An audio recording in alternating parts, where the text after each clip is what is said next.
And welcome back to EWTN's continuing live coverage. It's the Knights of Columbus's 133rd Supreme Convention, coming to you live from the Convention Center right here in Philadelphia, Pennsylvania, where in the future we will have the World Meeting of Families, as well as the Holy Father will be visiting as part of that, part of his trip in September. And I'm Doug Keck, joined on set by Yago de la Cierva, who is the international media consultant for the World Meeting of Families.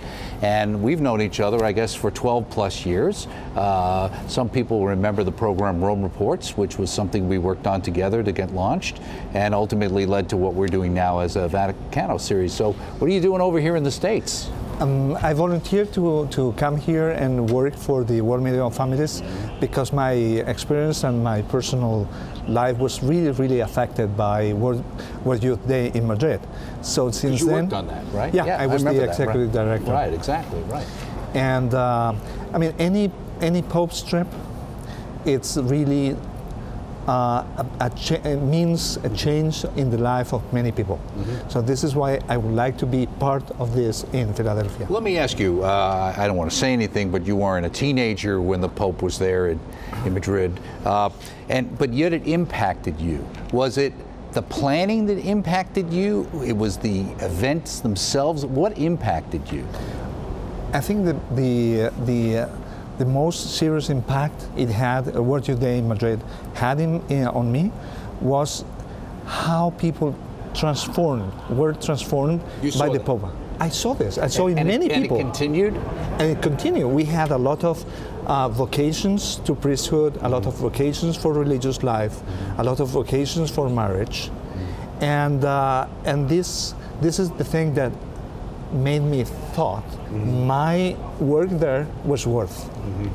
So the idea of seeing people changing their lives because the Pope touched their souls, and this is really moving.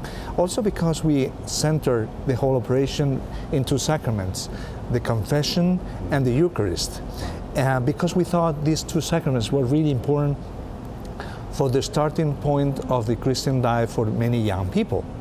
And when I saw that we did a poll at the end, and the results was that more than half of the 2 million people who attended World Youth Day in Madrid went to confession. This is worth. So unlike the way the media likes to portray it as some kind of Woodstock for young Catholics, this actually is more of a pilgrimage than anything else. Now, do you think something like the World Meeting of Families just doesn't have the scope where you may be talking about 15,000 or 20,000 people coming here for this? Obviously, you've got the Holy Father coming at the end of it, but he's going to also be doing other things at the same time. It seems a little different because everybody knows about World Youth Day. The World Meeting of Families, not so much. Yeah. So how do you see those two working together? Or how can you bring your experience of World Youth Day into what's happening here in the World Meeting of Families? Okay, so I think World Youth Days and World Meeting of Families are the children of the same person, John Paul II, Saint John Paul II, and they have the same idea. Sometimes we have to preach, and ordinary catechesis is really important, but from time to time we have to do something extraordinary because today's people of our age, need something really experiential. So taking people out of their normal life and experience being together with many Catholics from other countries is so fulfilling. It's so it really touches the soul of many people. So World Youth Day is different because it's much larger, but family meetings are always very important for two reasons. First, because we have this experience of being families together, which we don't have in World Youth Days. And second, because this World Meeting of Families is especially important because it happens just in the middle of the two synods.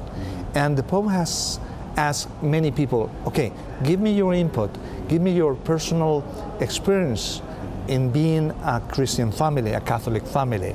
And this is a great place to give witness of what living as a normal family life is, And I think this is a treasure for the whole church.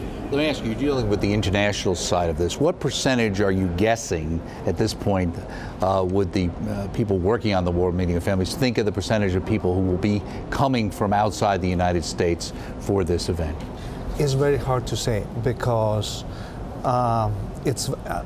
we don't have a registration system in which we know exactly how many people are coming from each country. We know that there are delegates for almost every single country in the world coming for the conference, for the World Meeting of Families, but for the Pope's visit, it's really difficult to say. I think it would be, most of them would be Americans. And this is really important because the Pope, Pope Francis, has visited so far only, how can I say this? I mean, I'm not very good at PR, wording in English, but he has visited only third world countries. He has not been in the States or in Canada or in any country of Europe so far. So this is really important for his pontificate because it would be the first time he comes to a country in which the majority are middle class, which has never happened so far, and in a very different situation than any other country he has visited so far.